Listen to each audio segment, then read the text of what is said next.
श्री कृष्ण को पता था कि कौरव अभिमन्यु को चक्रव्यूह में घेर कर मार देना चाहते हैं, लेकिन फिर भी श्री कृष्ण ने अभिमन्यु को नहीं बचाया।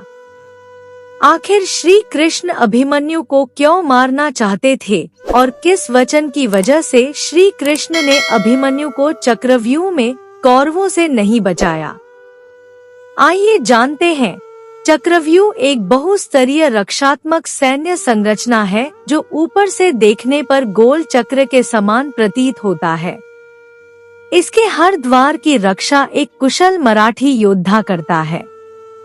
इस चक्रव्यूह की रचना महाभारत में कौरवों के प्रधान सेनापति द्रोणाचार्य द्वारा धर्मराज युधिष्ठिर को बंदी बनाने हेतु या अभिमन्यु की चक्रव्यूह में हत्या करने के लिए किया गया था।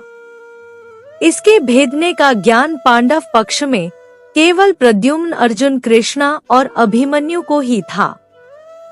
परंतु जब द्रोणाचार्य ने इस व्यूह की रचना की तब इन चारों में से केवल अभिमन्यु ही मौजूद था। अभिमन्यु ने चक्रव्यूह भेदने का ज्ञान अपनी मां के गर्भ में ही प्राप्त कर लिया था। जब अर्जुन ने सुभद्रा को चक्रव्यूह भेदने के बारे में बताया था, परंतु सुभद्रा को बीच में ही नींद आ गई, इस वजह से चक्रव्यूह से निकलने का मार्ग नहीं जान पाया था। अतः जब युद्ध में अभिमन्यु ने इसमें प्रवेश किया तो उसने 6 द्वार को तोड़ दिया, लेकिन 7वें द्वार पर कौरव पक्ष के सभी महारथियों ने मिलकर उसका वध कर दिया। महाभारत के वीर योद्धाओं में एक नाम अभिमन्यु का भी आता है। माना जाता है कि श्री कृष्ण को पता था कि अभिमन्यु के साथ कौरव क्या करने वाले हैं, लेकिन इसके बावजूद भी उन्होंने अभिमन्यु को नहीं बचाया।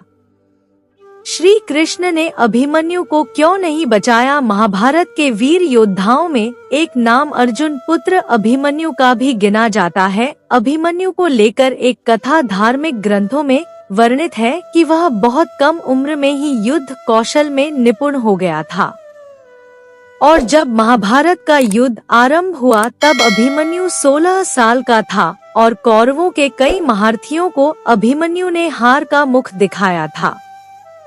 ऐसा माना जाता है जब युद्ध में दुर्योधन चक्रव्यूह में फंसाकर अभिमन्यु की हत्या कर देना चाहता था, तब श्री कृष्ण को इस विषय में पहले से ही ज्ञान था कि अगले दिन युद्ध के मैदान में अभिमन्यु के साथ क्या होने वाला है।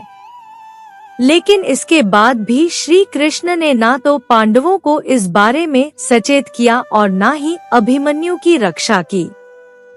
असल में महाभारत के अनुसार चंद्रमा का एक पुत्र था जिसका नाम वर्षा था। धर्म की रक्षा के लिए जब यह तय हो रहा था कि हर एक देवता के पुत्र धरती लोक में जन्म लेंगे, तब चंद्रमा नहीं चाहते थे कि पृथ्वी लोक में उनका पुत्र जन्म ले, और वह अपने पुत्र से बहुत प्रेम करते थे और उसे अपने आप से अलग नहीं करना चाहते थे।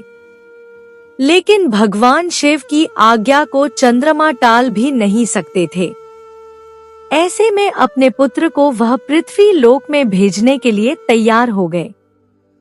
चंद्रमा ने अन्य देवताओं के समक्ष यह शर्त रख दी कि उनका पुत्र अभिमन्यु के रूप में जन्म लेगा और बहुत ही अल्प समय के लिए वह पृथ्वी पर रहेगा। यही कारण था कि महाभारत युद्ध के 13वें दिन 16 वर्ष की आयु में अभिमन्यु अपनी वीरता दिखाते हुए वीर गति को प्राप्त हुआ, और श्री कृष्ण ने अभिमन्यु को कौरवों के छल से जानबूझकर नहीं बचाया। तो इस वजह से श्री कृष्ण ने महाभारत युद्ध में अभिमन्यु के प्राणों की रक्षा नहीं की थी।